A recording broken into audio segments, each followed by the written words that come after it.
आजकालचे डान्सेस आहेत ना, हे खूप वर्कशॉपच्या मागे आहेत. कारण माझ्या डोक्यात ना ते कुठेतरी होतं की मुलं जर का क्लासिकल शिकली तर थोडंसं त्यांचं अंग असं होतं. असं काही नसतं. It is here. ट्रेंडच्या मागे पळता पळता तुम्ही कुठले तरी रूट्स तुमचे विसरताय. ते तुम्ही रूट्स नाही विसरले पाहिजे. 2 महिने केल्यानंतर तिथे मला कळालं की अरे हे काहीतरी वेगळं आहे. आणि पहिल्यापासूनच मला ना काहीतरी वेगळं करायची खूप अशी सवय की काहीतरी आपण कुठेतरी वेगळं केलं पाहिजे.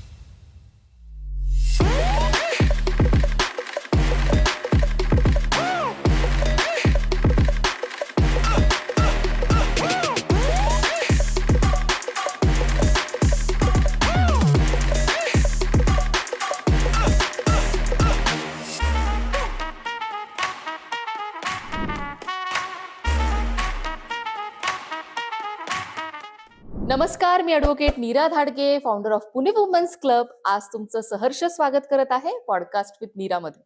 इतक्या छान स्टोरीज घेऊन आम्ही तुमच्यापर्यंत येतोय आणि इतक्या लोकांना मला इथे भेटायला मिळतंय, त्याच्यामुळे मी खरंच खरंच खरंच खूप धन्यवाद मानते की तुम्ही सगळेजण आमच्यापर्यंत पोहोचताय आणि आज तुम्ही आम्हाला सगळे इथे पाहत आहात. आजचा जो विषय घेऊन आलेलो आहोत आपण, तो माझ्या एकदम जिव्हाळ्याचा विषय आहे. जितकं बोलावं तितकं कमी आणि जितकं करावं तितकं जास्त असं वाटणारा हा सब्जेक्ट आज आपण इथे घेऊन आलेलो आहोत. आणि त्यातलेच एक दिग्गज आज आपल्या समोर बसलेले आहेत ओंकार सर. खूप छान वाटतं तुम्हाला आज इथे पाहून आणि तुमची कारकीर्द पाहायला आणि तुम्ही आतापर्यंत केलेल्या गोष्टी आम्हाला इन्स्पायर करण्यासाठी आम्ही इथे आज बसलेलो आहोत. त्याच्यामुळे प्लीज तुमची आमच्या ऑडियन्सला ओळख करून द्या. Thank you so much. नमस्कार, मी ओंकार शिंदे. माझी ओळख म्हणजे माझी ओळख हे माझा डान्स आहे. डान्समुळेच लोक मला ओळखतात किंवा आजपर्यंत जे काही मी करू शकलो ते फक्त डान्समुळे आहे.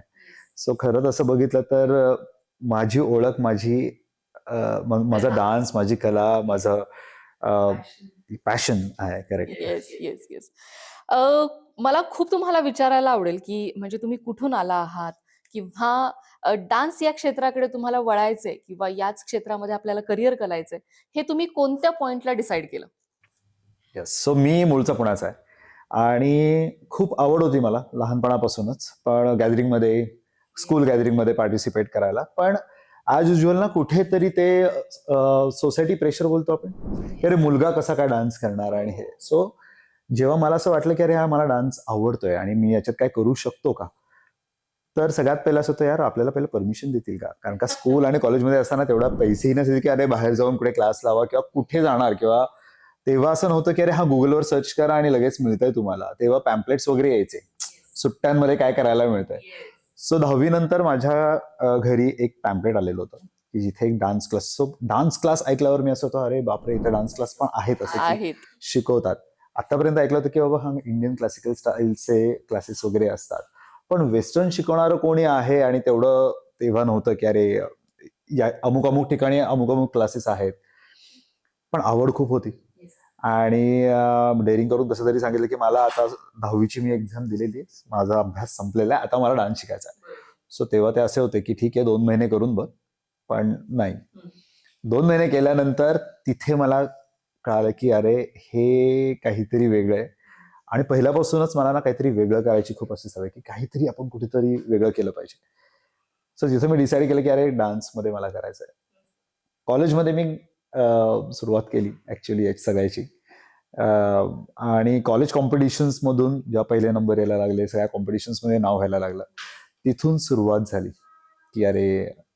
सो तो माझा ऍक्च्युली पॉइंट होता. कॉलेज कॉलेज डान्स कॉम्पिटिशन जे आपले लोकल डान्स कॉम्पिटिशन्स असतात ना, तिथून खूप काही शिकायला मिळतं आणि तिथून ऍक्च्युअली खरं तर सुरुवात झाली की असं.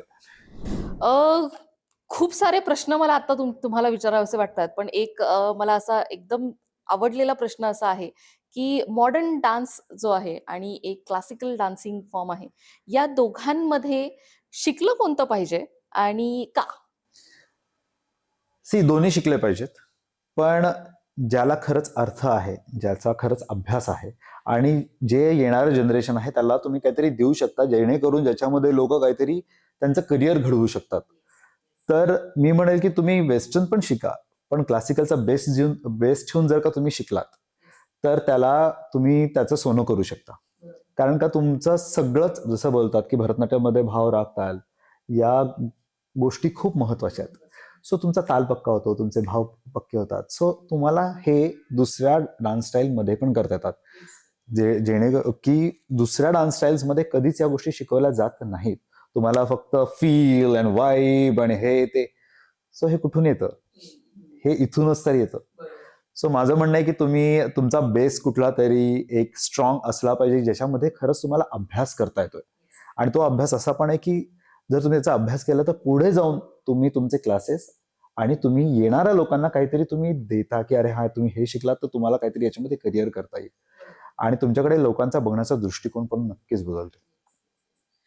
हे सगळं तुम्ही जेव्हा करत होतात किंवा क्लासिकल जेव्हा शिकत होतात किंवा ह्या सगळ्या गोष्टी करत होतात, डान्सला ऑलरेडी आपल्याकडे लवकर मान्यता मिळत नाही घरच्यांकडून आणि तुम्ही पुण्यातनंच आहात, तर आपल्या इथे तर एज्युकेशनल खूप बॅकग्राऊंड ची गरज असते. डान्सला तेवढं हे दिलं जात नाही. तर तिथे तुम्ही कसा स्ट्रगल केला किंवा स्वतः कसं तुमच्या पॅरेंट्सला समजवलं, की मला ह्याच्यामध्येच यायचंय? ओके, सो एक मी फनी मुवमेंट सांगतो. सो मी भरतनाट्यम शिकत होतो. जेव्हा मी डिसाईड केलं की मला क्लासिकल शिकायचं आहे. सो गुरु डॉक्टर परिमल फडके त्यांच्याकडे मी भरतनाट्यम शिकत होतो. कारण माझ्या डोक्यात नव्हतं कुठेतरी होतं की मुलं जर का क्लासिकल शिकली तर थोडंसं त्यांचं अंग असं हे होतं. असं काही नसतं. It is here. तुम्ही जर इथून डिसाईड केलं की अरे तुम्ही एक कलाकार आहात आणि तुम्हाला तेवढा पुरतं ते कॅरेक्टर तुम्हाला प्ले करायचंय, तर तो स्विच ऑन आणि स्विच ऑफ जर का तुम्हाला जमला, तर क्लासिकल शिकणं मुलांनी याच्यामध्ये काहीही असं वेगळं नाहीये खरं तर. सो माझ्या डोक्यात होतं की डॉक्टर म्हणजे परिमल सरांकडून मला शिकायचं, कारण का he is a male dancer आणि माझं असं होतं की अरे मी त्यांच्याकडून शिकेल. सो त्यांना पण ते आवडलं की अरे नाही नाही कोणतरी मुलं येत आहेत आणि शिकतायत. सो माझं भरतनाट्यम कम्प्लीट झालं. तोपर्यंत माझ्या घरी माहित नव्हतं की मी भरतनाट्यम शिकतोय. सो ओ. माझ्या एका फ्रेंडकडे मी घुंगरू घेतलेले लपवलेले होते आणि ह्या सगळ्या गोष्टी सुरू होत्या.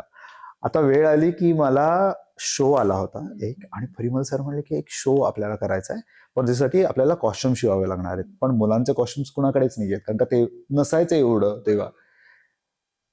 तर आता मी म्हणलं की नाही, आता काहीतरी केलं पाहिजे. आणि तो म्हणलं की त्याच्यासाठी साडी लागणार आहे. आता साडी घेणार कुठून? बरं कधी गेलेलो नाहीये काय नाही. सो मी खूप डेअरिंग करून माझ्या आईला सांगितलं की ऐक ना मला तुझी साडी हवी. तर आई म्हणली साडी कशाला हवी तुला? मग मी तिला बसवलं आणि मग मी तिला समजवलं की ऐक मी गेले 3 वर्ष झाले मी भरतनाट्यम शिकतोय. आता माझा पूर्ण मार्गम कम्प्लीट झालाय आणि मला आता मी इथे पोहोचलोय की एक एक कॉम्पिटिशन आहे खूप अशी खूप फेमस कॉम्पिटिशन आहे. पंडित पळसकर अवॉर्ड म्हणून एक आहे. त्यासाठी मला कॉम्पिटिशनसाठी मला तयार व्हायचं होतं. तर ती म्हणली की पप्पांना माहितीये का वगैरे. म्हणलं नाही नाही नाही आता ते त्यांना कसं सांगायचं ते तू बघ, तो तुझा आहे.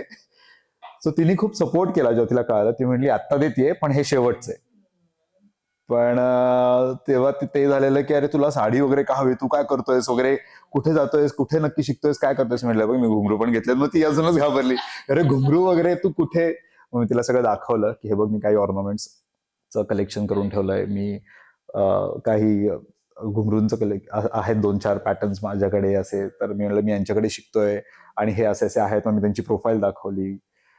मग कुठेतरी ती अशी झाली की ठीक आहे तू कर बघ. तरी तिने बाबांना सांगितलं होतं. ते खूप असे होते की हे कधी झालं, काय झालं. So he was against it स्टार्टिंगला. पण जेव्हा त्यांनी तो परफॉर्मन्स बघितला, from that day till date he is the one who is supporting me a lot. So तो तो एक हे होता. हा खूपच म्हणजे फनी तर आहे, पण अ, एका गोष्टीला जर आपण करायचं ठरवलं आणि त्याच्या मागे जर तुम्ही 3 वर्षाची मेहनत कंप्लीट केली, तर तिथून जो मिळणारा कॉन्फिडन्स असतो, तो काहीतरी वेगळा असतो.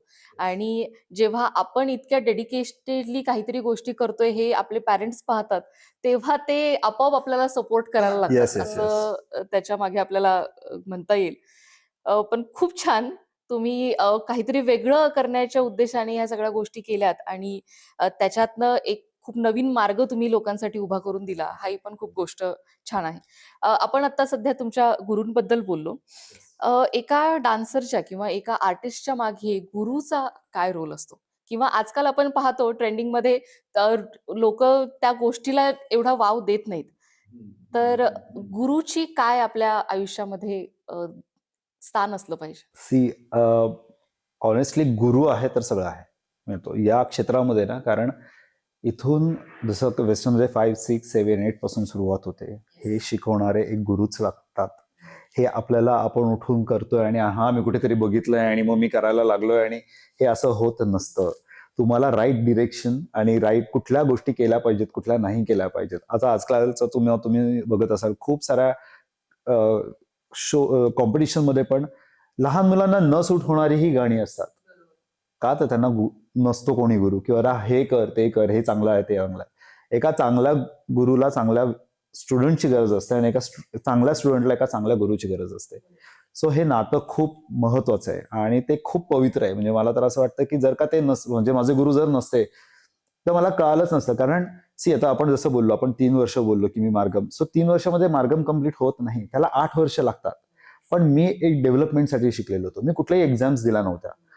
पण म्हणून मी भरतनाट्यमचे क्लासेस कधी घेत नाही. माझ्या अकॅडमीवर पण मी कधी भरतनाट्यमचे क्लासेस मी स्वतः घेत नाही.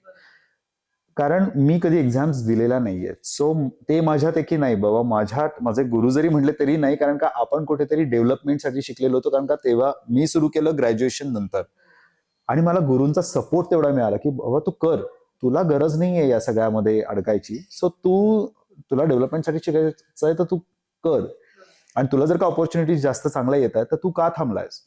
सो कधी कधी काय होतं, नाही बाबा आपले क्लासेस चालणार आहेत आणि मग नाही यांना कुठे पाठवलं तर मग आपलं काय होणार, हा विचार करणारा पण गुरु नसला पाहिजे. जर का तुम्हाला ऑपॉर्च्युनिटी येतात तर ग्रॅब करा त्या ऑपॉर्च्युनिटीज आणि त्याचं सोनं बनवा. सो मला जर का तो सपोर्ट मिळाला नसता ना तर आज मे बी मी इथे नसतो. कारण मला आठवत आहे की माझं मार्गम कम्प्लीट झाल्यावर आम्ही अरंगेत्रमची तयारी करत होतो. सो अरंगेत्रमची तयारी करताना 2 महिने प्रॅक्टिसही झालेली होती. आता त्याला 4 ते 6 महिन्याची कमिटमेंट लागते. 2 महिने माझे कम्प्लीटही झालेले होते. त्यामध्ये मला डान्स इंडिया डान्सचं पहिल्या ऑडिशनची ऑपॉर्च्युनिटी आली. सो मी असा याच्यात होतो की मी काय करू आणि काय नको करू. सो मी असं झाल्यावर 2 महिने मेहनत केलेली आणि जर का मी ऑडिशनला गेलो आणि मला नाही सिलेक्शन झालं तर परत हेच करावं लागणार आहे. But he was the one. त्यांनी मला सांगितलं की तू कर, तू इथे नको अडकूस, तू अरंगेत्रम करून पुढे काय करणार आहेस. आणि जर का तुला या ऑपॉर्च्युनिटीज जर का आल्या आणि याच्यातून जर का तू सिलेक्ट झाला, तू टीव्हीवर गेलास तर लोक तुला ओळखणार आहेत. सो त्यांनी खूप सपोर्ट केला तेव्हा की नाही तू कर, तुला जर का ऑपॉर्च्युनिटीज येतात तर बिनधास्त कर. सो तसं बघितलं ना तर माझे 2 गुरु खूप आहेत. एक तर परिमल फडके ज्यांनी मला इथे शिकवलं आणि मी इंडस्ट्रीमध्ये जेव्हा गेलो तेव्हा मिनी प्रधान म्हणून एक आहेत. म्हणजे त्यांनी तर मला इंडस्ट्रीमध्ये चालायला शिकवलं खरं तर, की कसं काम केलं पाहिजे, काय केलं पाहिजे. की ते 2 गुरु माझे खूप असे जवळचे आहेत. सो गुरु असलाच पाहिजे या क्षेत्रात, तुम्हाला सांगायला की बाबा हे बरोबर आहे, हे चुकीचं आहे. म्हणजे डान्समध्ये पण करताना ही गाणी घेतली पाहिजेत, ही नाही घेतली पाहिजेत. सिच्युएशन प्रमाणे तुम्ही कुठली गाणी घेतलात, कुठल्या कॉम्पिटिशनला तुम्ही काय परफॉर्म करताय. सो ते नॉलेज आणि तेवढी मॅच्युरिटी तुम्हाला तेव्हाच येते जेव्हा तुमच्या डोक्यावर कोणाचा तरी हात असतो. सो ते खूप महत्वाचं आहे. बरोबर आहे. पुण्यातून तुम्ही मुंबईला गेलात. मुंबईला DID मध्ये कॉम्पीट केलं. त्यानंतर मुंबईमध्ये पाय रोवताना किंवा इतक्या सगळ्या दिग्गज लोकांबरोबर काम करतानाचा एक्सपिरियन्स कसा होता? कमाल एक्सपिरियन्स होता. सगळ्यात पहिले तर जेव्हा मी ऑडिशनला गेलो, एक फक्त बघितलं होतं टीव्हीवर की अरे एवढी मोठी रांग असते आणि एवढा वेळ थांबावं लागतं. पण ऍक्च्युली ना तो जो एक्सपिरियन्स होता, अनफॉर्च्युनेटली आत्ताच्या मुलांना तो मिळत नाही, कारण का आजकाल सगळे ऑनलाईन ऑडिशन्स होतात किंवा हे. आमच्या वेळेस मला अजूनही आठवतंय, मी पहाटे 5 वाजता थांबलेलो होतो लाईनमध्ये आणि माझा संध्याकाळी 8 वाजता नंबर लागलेला होता. So it is more than 12 hours.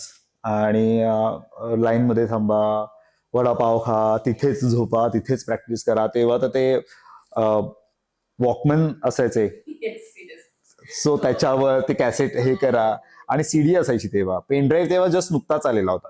ही 2008ची गोष्ट मी सांगतोय, 8-9ची. आणि तेव्हा पहिला राऊंड सिलेक्ट झाला तेव्हा असं वाटलं अरे हा पहिला राऊंड जर झाला तर आपण थोडंसं अजून सिरियसली हे केलं पाहिजे. सो तो एक्सपिरियन्स खूप चांगला होता मला. आणि प्रत्येक ऑडिशन, कारण का मला आठवत आहे माझं DIDचं सिलेक्शन व्हायला आम्हाला 7 ते 8 ऑडिशन्स द्यावे लागलेले होतात. सो प्रत्येक ऑडिशन जसे क्रॅक करत होतं ना तसं कळत होतं की नाही आपल्यामध्ये काहीतरी आहे म्हणून आपण हे करू शकतोय. सो एक तर चांगलं ट्रेनिंग मागे होतं. स्कूलिंग माझं डान्सचं खूप चांगलं होतं. माझ्या टीचरनी मला खूप छान ट्रेन केलेलं होतं. आणि एक हे होतं, माझ्याकडे एक विजन होतं, मला ना इथे जायचंच आहे. मी ते ठरवलं होतं की अरे मला हे क्रॅक करायचं, मला डान्स इंडिया डान्समध्ये यायचंच आहे. सो 8 लाख ते 9 लाख तेव्हा पब्लिक होतं माझ्या वेळेस ऑडिशनला. आणि तिथून टॉप 18 मध्ये सिलेक्ट होणं, it was a big thing for me.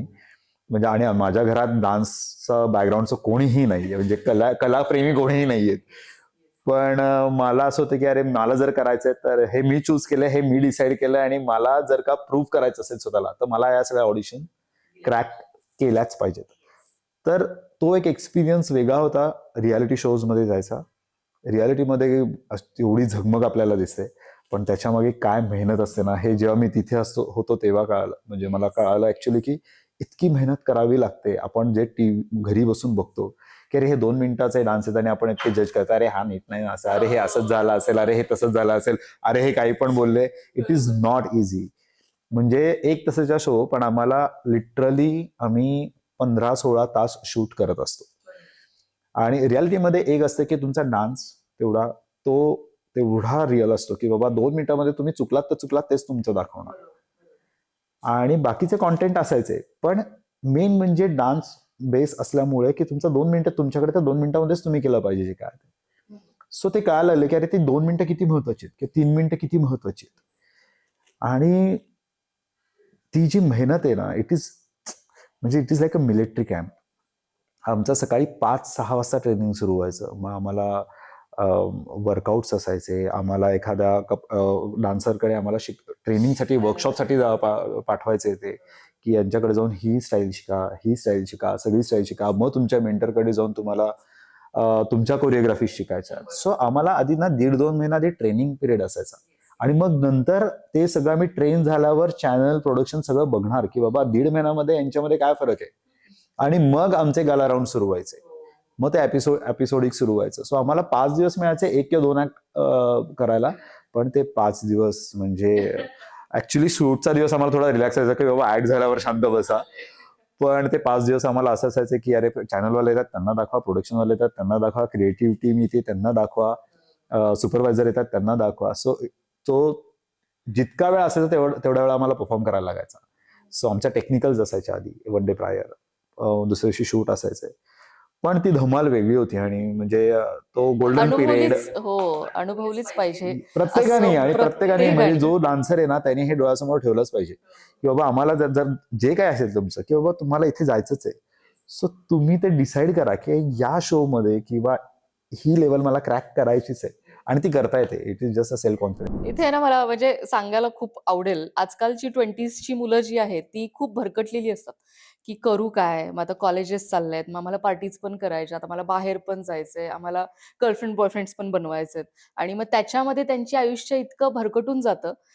त्याच्यापेक्षा त्यांनी जर अशा एखाद्या गोष्टीकडे कॉन्सन्ट्रेट केलं आणि त्याच्यातली जी आनंद आहे किंवा त्यांच्या भाषेत मला सांगायला आवडेल, की नशा जी आहे ती तुम्ही अनुभवा. की एखादे आपण गोल ठरवलंय, एखादी आपण आर्ट डिसाईड केलाय आणि तो आर्ट विशारद होईपर्यंत करण्यात आणि पार म्हणजे श्वास वरती खाली जाण्यापासून ते स्टेप पूर्ण होईपर्यंतचा जो एक हे असतो, तो त्यांनी नक्की अनुभवला पाहिजे. किंवा अशी कोणतीही कला, कोणताही आर्ट किंवा कोणताही क्षेत्र त्यांनी निवडावं आणि त्याच्यामध्ये हे सगळं त्यांनी 20s मध्ये करावं. Yes yes, absolutely. म्हणजे मला काय वाटतं ना की तुम्ही पळा ट्रेनच्या मागे, पण ते ट्रेन पुरतं ठेवा. ट्रेन तुमची लाईफ नसू शकते. ते कुठेतरी त्याला स्टॉप स्टॉप आहे. आहे. तुम्ही जर प्रॉपर शिक्षण घेतलं आणि जर का तुम्ही त्याच्यामध्ये ट्रेन होत गेला, त्याच्यातलं नॉलेज तुम्हाला मिळालं आणि ते जर का तुम्ही लोकांसमोर आणताय किंवा स्वतःच्या परफॉर्मन्स मधनं ते दिसतंय, तो एक आनंद खूप वेगळा आहे. आणि त्यांनी ना जास्त म्हणजे या सगळ्या गोष्टींच्या मागे पडण्यापेक्षा आय थिंक 20s मध्ये ना त्यांनी जर का त्यांना ज्या गोष्टी करायच्या त्याच्याकडे जर का फोकस केला ना, सर 10 वर्षानंतर ते चित्र फार वेगळं असतं. बरोबर, पण बरोबर. आणि 20s नंतर त्याची मजा वेगळी आहे. एक्झॅक्टली त्याची मजा, कारण का तो सक्सेस तुम्हाला लवकर मिळतो आणि तुमचे हार्डवर्कच काउंट केले जातात. तिथे लक, हार्डवर्क आणि तुमचं पॅशन प्लस पेशन्स किती आहे त्याच्यावर तुमचा सक्सेस ठरतो असं मला वाटतं. कारण तुम्ही किती मेहनत करताय, तुम्ही किती पेशंटली सगळ्या गोष्टी घेताय, तुम्ही किती पेशंटली एखादी गोष्ट नवीन शिकताय, ती अडॉप्ट करतायत आणि त्याच्यातला एक अभ्यास करून तुम्ही लोकांपर्यंत आणताय. त्याची प्रॅक्टिस तुम्ही करताय. कारण का डान्सला सगळ्यात जास्त महत्वाचं असतं ते म्हणजे प्रॅक्टिस. ते कुठले थेरॉटिकल आहे, पण एवढं नाही की अरे हा मी आता हे लिहून घेतलं आणि मग मला येतंय, असं नाहीये. It is more like practice. तुम्ही जेवढी प्रॅक्टिस कराल तेवढं तुमचं चांगलं होणार आहे. सो तुमचा परफॉर्मन्स तेवढाच खुलून येणार आहे. सो या गोष्टी एक आहेत. शेवटचा प्रश्न मला तुम्हाला विचारायला आवडेल. इतकं तुम्ही नॅशनली, इंटरनॅशनली इंडियाला रिप्रेझेंट केलेलं आहे. वेगळ्या आर्ट फॉर्म शिकलेला आहात. तुमचे स्वतःचे डान्स क्लासेस आहेत. तुम्ही आता खूप लोकांना मार्गदर्शन करत आहात. प्लस स्वतःच्या आयुष्यामध्ये इतक्या सगळ्या गोष्टी करत आहात. तर आजचे जे आपले डान्सर्स आहेत, त्यांना तुम्हाला काय संदेश द्यायला आवडेल? आजचे जे डान्सर्स आहेत, मला त्यांना हेच सांगायचं आहे की आजकालचे डान्सर्स आहेत ना, हे खूप वर्कशॉपच्या मागे आहेत. करा तुम्ही वर्कशॉप ऑफकोर्स, पण वर्कशॉप एक हॉबी म्हणून करा. तुम्ही एखाद्या सेलिब्रिटी डान्सर्सकडून तुम्ही शिकताय म्हणून करा. ते तुमचे क्लासेस नसू शकतात. क्लासेसमध्ये तुमच्यावरती डीपली ट्रेनिंग केलं जातं. तुम्हाला शिकवलं जातं. तुमच्यावर लिटरली महिनोन महिने काही दिवस तुमच्यावरती काम केलं जातं. वर्कशॉप आहेत हे फक्त हॉबी. अरे हा आपण याच्याकडून शिकलो, नवीन स्टाईल शिकायला मिळाली, नवीन काहीतरी शिकायला मिळालं, तुम्हाला अडॉप्ट करायला मिळालं, ते तेवढापुरतं ठेवा. पण जेव्हा तुम्ही क्लासला जाता तेव्हा तुमचे टीचर, तुमची जी कुठली फॅकल्टी आहे ती लोक ऍक्च्युअल तुमच्यावर खूप मेहनत घेत असतात. सो तुम्ही त्या गोष्टीला इग्नोर न करता फक्त वर्कशॉपच्या मागे जर पळत राहिलात तर तुम्हाला फक्त ते 2 तासामध्ये तुम्हाला फक्त एक कोरिओग्राफी शिकता येणार आहे. ती पण तुटत मुटत, तुम्हाला परफेक्ट नाही जमत ती. आणि मग त्याच्यानंतर काय होतं, टाइम संपतो, भरलेले पैसे संपतात आणि मग त्याच्यानंतर तो परत सेलिब्रिटी जेव्हा पुढे येतो तेव्हा तो वेगळी कोरिओग्राफी घेऊन येतो. ती परत तीच कोरिओग्राफी घेऊन येत नाही. इथे तुमच्यावरती जेव्हा तुम्ही क्लासला असता तेव्हा महिनाभर तुमच्यावर एका सॉन्गवर, एका पर्टिक्युलर ऍक्ट वरती जास्त कॉन्सन्ट्रेट केलेलं जातं, बरोबर. केलं असतं. त्याच्यामुळे लोक काय होतं की अरे हा क्लासेस तर आहेत, पण अरे वर्कशॉप, आपल्याला फक्त ती क्रेज आहे, आपण ट्रेंडच्या मागे पळतोय, आपल्याला क्रेज याच्याकडून शिकायचं, त्याच्याकडून शिकायचं. अरे तो शिकवतोय, तो सगळं करतोय, तो सगळं घेऊन जातोय, कारण का त्यांनी तेवढी मेहनत केलेली आहे. तुम्ही शिका, वर्कशॉप पण करा, पण वर्कशॉप हे तुम्ही ॲज अ हॉबी, की अरे हा माझा हा फेवरेट डान्सर आहे, आज तो अमुक इथे सिटीमध्ये आलेला आलाय म्हणून आहे. मला शिकायचंय, Yes, ते yes. फॅन फॉलोईंग आणि मग तेवढा पुरतं तुम्ही ठेवताय, देन इज फाईन. पण तुम्ही जर का अरे मी म्हणजे खूप साऱ्या ठिकाणी जेव्हा आपण कॉम्पिटिशन्सला पण बघतो किंवा ऑडिशन्सला पण आम्ही जेव्हा जातो घ्यायला ऑडिशन्स, तेव्हा वर्कशॉप मधले ऍक्ट लोक तिथे परफॉर्म करतात. अरे नाही, ते वर्कशॉपसाठी आहेत. तुम्हाला जर ऑडिशन करायचे तर तुम्हाला तुमचा बेस्ट द्यायचा आहे. हा जो बेस्ट आहे तो वर्कशॉप पुरती बेस्ट आहे. हा तुमचा कुठल्या ऑडिशन क्रॅक करायला नाहीये. सो माझं यांना म्हणणं आहे की तुम्ही ट्रेंडच्या मागे पळता पळता तुम्ही कुठले तरी रूट्स तुमचे विसरताय. ते तुम्ही रूट्स नाही विसरले पाहिजेत. That's what I feel. Thank you so much sir. आज तुम्ही इथे आलात आणि इतक्या छान गप्पा मारायला मला मिळाल्या. अजून ह्या गप्पा खूप चालू शकतात, कारण हा इतका आवडीचा विषय आहे माझा आणि तुम्ही इतकं सगळं केलं याच्यामध्ये. त्याच्यामुळे आम्हाला ऑडियन्सला तुम्हाला भेटवताना खूपच आनंद झालेला आहे. जसं सर सांगतायत, ट्रेनच्या मागे पळता पळता स्वतःवरती काम करायला पण कमी करू नका. डान्सिंग हे क्षेत्र निवडताना किंवा त्याच्यामध्ये काम करताना तुम्ही खूप साऱ्या गोष्टी करू शकता, खूप साऱ्या डान्स फॉर्म्स शिकू शकता, क्लासिकल शिकू शकता. या गोष्टी करण्यावर जास्त भर द्या, स्वतःवर मेहनत करण्यावरती भर द्या आणि सरांपर्यंत नक्की पोहोचा.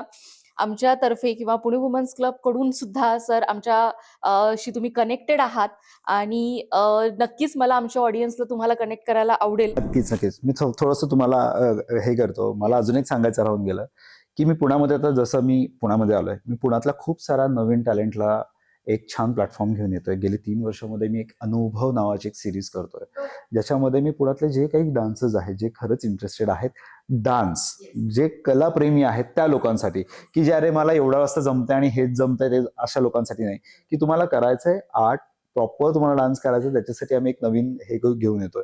सो यावर्षी तुम्ही पण याच नक्की, मी नक्कीच इन्व्हिटेशन तुम्हाला पाठवेल. पण वेगवेगळे विषय आणि वेगवेगळ्या गोष्टी आम्ही म्हणजे टॉप कॉन्सेप्ट आम्ही लोकांसमोर घेऊन येतो. ऍक्च्युली आम्ही पहिल्यांदा केलं होतं रामायण केलेलं नव्हतं, 120 डान्सर्सला घेऊन मी रामायण केलं होतं, सगळे पुणे बेस्ट आणि एक टॅलेंटेड डान्सर्स आहेत. सो माझं तेच म्हणणं की त्या लोकांना प्लॅटफॉर्म दिला पाहिजे, सो मिळाला पाहिजे.